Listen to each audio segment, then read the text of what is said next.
Requiem for a Guitar Legend. Now, yesterday, I was hit with profound sadness when I saw the news.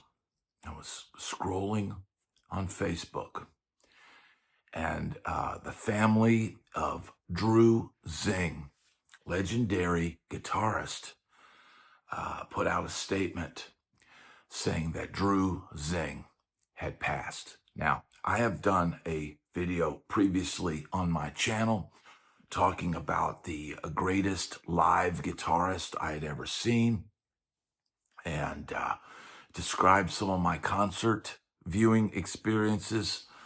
And in that video, I declared that seeing Drew Zingg with Steely Dan was the greatest live guitar performance I had ever seen.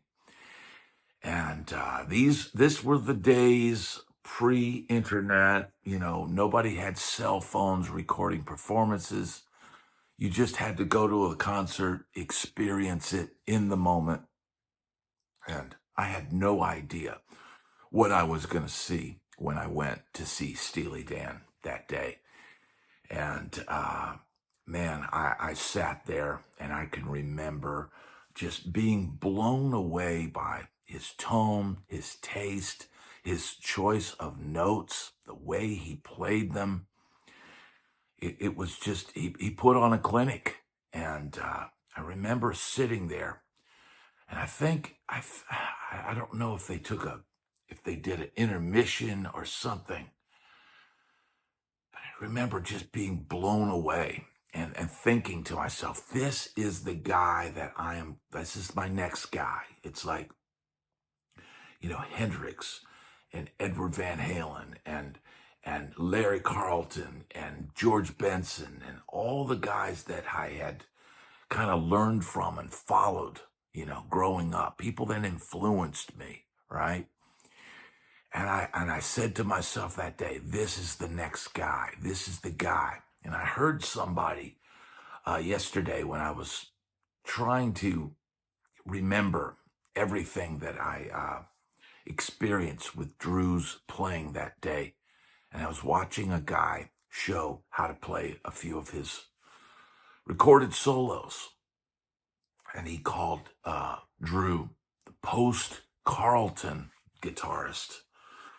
And I will say that was an apt description because, his style of playing did remind me of Larry Carlton, but it was the next step. It was the next level after Larry Carlton. And while he exhibited the same similar tone and taste to his playing, he took it to the next level. And I was shocked and dismayed. This was when I went to see him. I had been living in California, and then I moved to Nashville, and I guess it was maybe a year and a half had passed, and I saw that Steely Dan was playing in Virginia at a time when I happened to be in Virginia, and decided to go see them, right? And we went to the show, and I had no idea because, again, this was before the internet. This was before you could look up, and see concert clips and all that. We went to the show. And imagine me being disappointed because Wayne Krantz was now the guitar player. Now, most people would have been happy to see Wayne Krantz, but I was extremely disappointed that not only had they replaced the drummer with a great drummer. Peter Erskine had played the first year with Steely Dan, and the next year they brought in Dennis Chambers. Huge Dennis Chambers fan. But what most concerned me was Drew Zingg not being there. And Wayne Krantz is obviously a great guitar player, but it did not hit me. What he was doing did not hit me with the same impact as what Drew Zingg had done, the next level that Drew Zingg had taken that music and that style of playing. And man, it was shocking at that time because man, I thought I'd found my guy that I'm gonna go. And here's the thing: the only way to get that dose of education, back then, was to go see an artist live. And now all of a sudden, where is Drew Zingg? What happened? These were lessons that I was learning and didn't even know it. You could be the best person on a gig. You could be absolutely incredible. And the artist decides, we're going to get somebody else. We're going to let you go. And that's probably the most profound lesson I've ever learned in the music business. But man, there was no doubt that Drew Zingg was an amazing player. And man, it's just a deeply sad thing, and even more sad because around, I think it was February of this year, Drew Zingg, and I did my video where I talked about Drew Zingg, his performance and stuff like that, and had a little bit of interaction with him through social media. And I told him, I said, hey, I'm putting out this video talking about your, live performance with Steely Dan and how it was the greatest and all this. And man, I would sure love to interview you on my channel. I'd love to get to the bottom of why that change was made, why he was no longer with them. He had left New York. He had moved out west. And one can only guess, of what happened, why he was let go. Could it have been an issue with how great he was playing? It absolutely could have been. I had read an interview or an article, and it basically had lauded that it was the Drew Zingg show, with special guest Steely Dan. Could there have been some jealousy? I mean, anything I would say would be speculation. And we really don't know. I wasn't able to talk to him.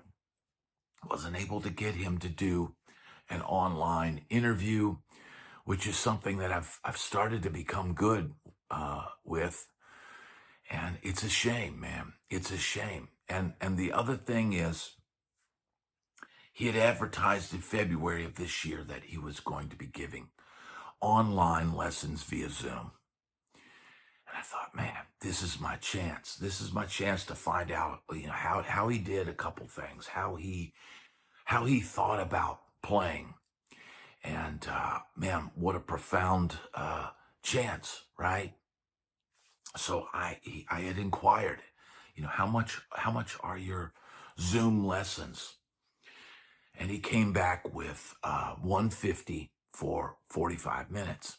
And at the time, me being a startup channel here on YouTube, $150, that would be an electric bill for the month, or that would be, water bill and cable bill. And, being a startup here on YouTube, man, $150 can seem like a lot of money. And unfortunately, I didn't take the opportunity to take that guitar lesson. I assumed that there would be another day and I would be able to continue working and build my channel and maybe get that guitar lesson with Drew Zingg. And, I found out yesterday evening that Drew had passed, that Drew was no longer with us. And, it's profound sadness, man, because here was a guy who was pushing the envelope. He wasn't a household name. I would say there's a lot of guitar players that knew who he was. and admired his work. He played on the Alive in America Steely Dan album. He played on the New York Rock and Soul Review album, with Donald Fagen and Michael McDonald. He toured with Boz Scaggs. He put out his self-titled solo album in 2012. But man, and he wasn't a household name. He was just a great guitar player. And, the things that happened behind the scenes, the reasons why he was let go of such a huge gig like Steely Dan, we just don't know. But one thing I do know is that he was a great guitar player. He was an amazing guitar player with impeccable tone, impeccable taste. And it is very sad. So I'm going to read what his brother posted, Ringo Zingg, at 7:26 yesterday evening, and give a big salute to Drew Zingg, a great guitarist lost. It is with profound sadness that the Zingg family, his wife Katerina, his son Levon, and his brother Peter and Chris inform you that Drew Zingg passed away earlier this week in San Francisco. Drew was an amazing dad and a tremendous source of love and support to his family. Drew was an accomplished guitarist known for his impeccable tone, taste, and versatility. His love of music knew no bounds, and he effortlessly navigated different genres, including jazz, rock, soul, and pop, with a notable resume that includes playing live with Steely Dan, Boz Scaggs, Donald Fagen, David Sanborn, Marcus Miller, and Michael McDonald, among others. Drew was widely admired for his fluid, clean, articulate phrasing and a style that seamlessly blended technical precision with deep musicality in a style reminiscent of John Scofield, Lenny Breau, Mark Knopfler, Jimi Hendrix, and one of his most profound influences, Buzzy Featon. Drew took up the guitar at the age of 8, and within a handful of years, his precocious talent was evident to all those who heard him play. Seeing Jimi Hendrix perform live in the spring of 1968 sealed the deal and set him on the path that he followed for the next 50-plus years. Most music fans first learned of Drew's prodigious talent when he was tapped to take on the role of lead guitarist for Steely Dan's reunion tour, their first in 20 years, in 1993 and the spring of 1994. Minds were blown when Drew's solos were featured on the tour.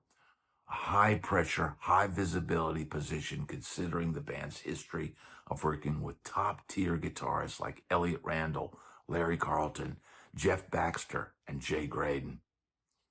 Following his stint with Steely Dan, Drew toured and recorded with Boz Scaggs for over a decade, providing smooth, soulful guitar lines that complemented Scaggs' blend of R&B, blues, and rock. In 2012, Drew released his self-titled solo album, which featured an all-star lineup of guest musicians, including Michael McDonald, David Sanborn, Will Lee, Vinnie Colaiuta, and Donald Fagen. Most recently, Drew performed with regularity in the Bay Area with the drummer big band leader Tommy Igoe, as well as on gigs with Steely Dan drummer Keith Carlock and saxophonist Tom Scott. We will all miss him tremendously. The family will be organizing an open celebration of Drew's life in June to honor his legacy. If you wish to give something in his memory, please consider making a donation to the Sweet Relief Musicians Fund or another charity that helps musicians in need. Requiem for a guitar legend. Very well put. Thank you, Ringo Zingg. Rest in peace, Drew Zingg.